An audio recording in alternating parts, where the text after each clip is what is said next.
Kaixo Afrika. Kaixo. Arratsaldeon. Arratsaldeon ongi etorri. Esei lasai. Afrika, eta zu nondik nora hasi zinen etxe trukaketa mundu sistema honekin? Bueno, hauek liatu ninduten, hain zuzen ere. Ni Amaiaren lankidea nintzen. Eta, bueno, pila bat anekdota, pila bat historia entzun diot, hainbat urtetan zehar.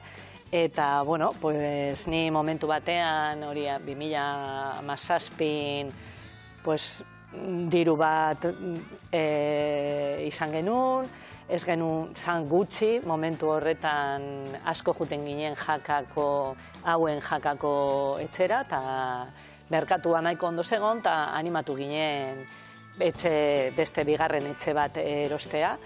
Bueno, orduan argi genuen ez genuela etxe hori alde batetik ez genuen alokatu nahi edo, eta beste aldetik gure bizitza ere ez genuela hipotekatu nahi beti jakara joaten.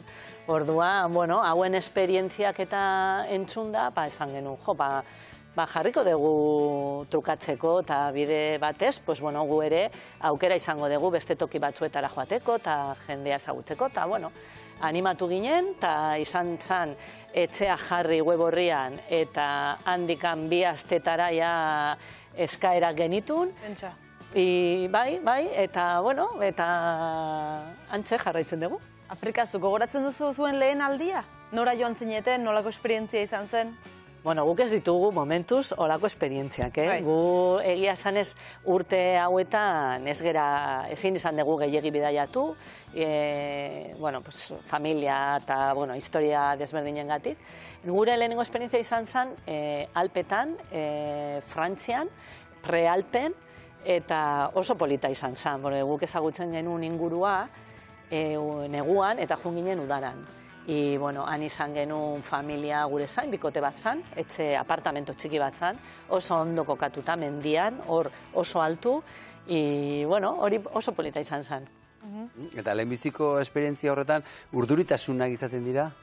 Pues bai, behira hori izan zan, gu joan ginen lehenengo tokira, baina hori baino lehen, familia bat etorri zan jakara gure etxera. Eta hor bai izan zan, beraientzako ere zan lehenengo aldia, ordu, kezkapia bat sortzen dira, nola tratatuko dituzte gure gauzak, beraiek ere ze topatuko duten, eta oso ondo atera zan dena. Aurten Kosta Brabara omen zoazte, bikote baten etxera, eta haientzat lehen aldia omen da.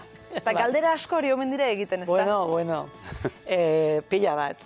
Ni, identifikatuta sentitzen zara, noski, porque zu handikan pasazera.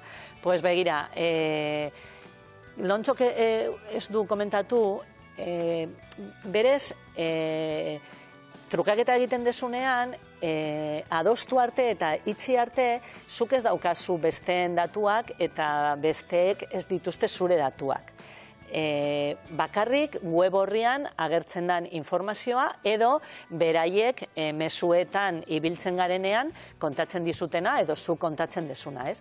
Behin tratoa izten danean, informazio dena, elbide zuzena, telefonoa, e-maila eta dena, orduan. Normalean, ara iritsi baino lehen, denok konpartitzen ditugu telefonoak, eta azten gera WhatsAppez, normalean.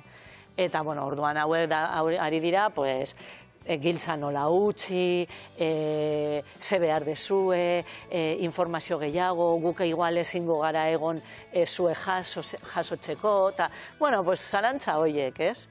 Eta, polita da. Normala da lehen da biziko aldia, ez da? Bai, normala da. Eta nolako etxeak topatu dituzue bidean orain arte?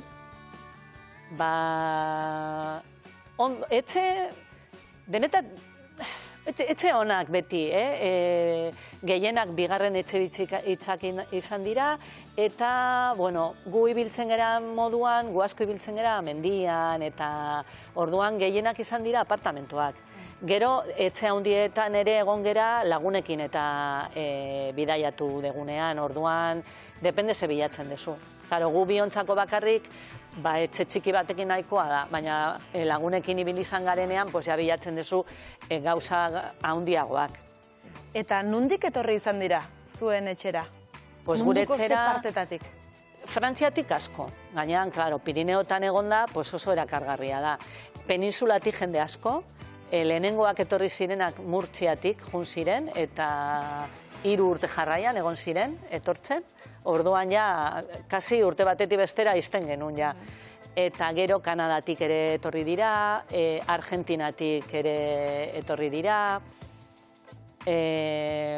Euskal Herritik ere, jende asko junda, Donostitik ere jun izan dira, Zaraustik ere bai, gehienak Frantziatik. Eta hau kutsatu egiten dela ematen du, ez da? Ze orain zure familian jende gehiagok ere egiten du etxe trukaketa. Bai. Iloba bat, sartu da, historia honetan, nire lehengusina bat ere, eta gero beste lagun batek ere sartu du etxea, bueno, egia da oso erosoa da, bidaiatzeko oso modu erosoa da.